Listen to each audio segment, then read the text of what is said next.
Perjuangan Abba Setu menghapus seluruh agama di muka bumi. Semua agama itu baik. Demikian salah satu komentar yang membela Abba Setu di bawah unggahan video saya.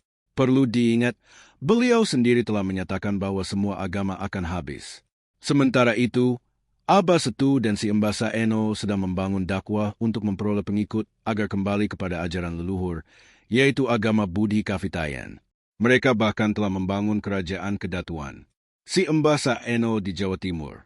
Kemungkinan Abba Setu di Jawa Barat dengan gaya Prabu Siliwangi atas kepercayaan dan yang Sabdo Palonoyo Genggong Nagi Janji. Bagi saya, semua agama baik menurut para pemeluknya. Yang terpenting adalah dapat bertoleransi dari sisi kemanusiaan, tetapi tidak pada ranah akidah dan syariat. Silakan berpindah keyakinan apabila merasa ada yang lebih baik. Kami memiliki garis haluan yang jelas. Inna dina, indallahil Islam. Sesungguhnya agama yang diterima di sisi Allah hanyalah Islam. Saya wajib angkat bicara ketika agama Islam diseret-seret oleh pihak lain sebagaimana yang dilakukan Abba Setu. Kecuali apabila beliau menyatakan, mohon maaf, ini merupakan pemahaman kami di agama Budi Kavitayan yang menukil dari ajaran Islam dan tidak menyatakan konsep iman, Islam, ihsan, tauhid, makrifat sebagaimana yang dipahami oleh seluruh ulama dan para arifin billah. Berikut beberapa pernyataan Abba Setu yang perlu diluruskan. 1. Menyatakan bahwa tidak benar Al-Quran disampaikan oleh Allah melalui malaikat Jibril. 2. Menyatakan bahwa akhirat, surga, neraka, azab kubur, dan nikmat kubur itu tidak ada.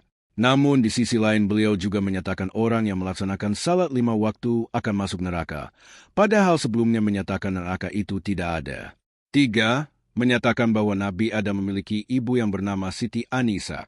4. Menyatakan bahwa semua kitab suci adalah palsu, termasuk Al-Quran yang disebut sebagai buatan manusia.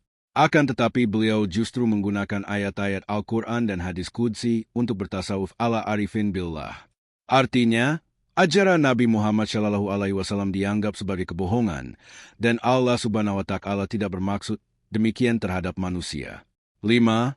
Menyatakan bahwa Dajjal, Imam Mahdi, dan Nabi Isa itu tidak ada.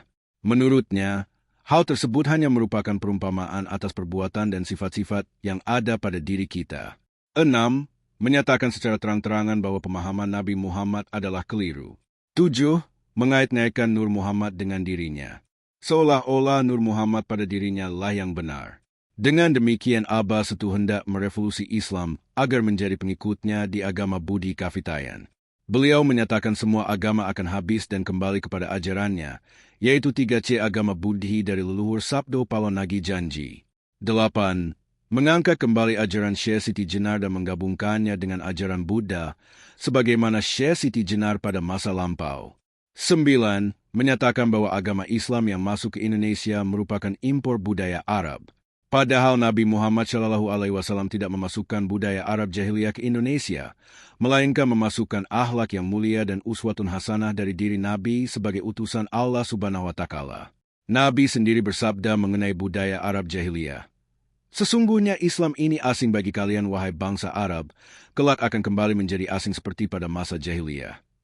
Dan hal itu telah terjadi pada saat ini di Arab Saudi. Namun mengapa Abba Setu justru memfitnah Nabi Muhammad telah mengimpor budaya Dajjal ke Indonesia? Jelas terlihat bahwa Abba Setu menyatakan dirinya sebagai Nabi dan Rasul yang sebenarnya yang dikehendaki oleh Allah Subhanahu wa Ta'ala.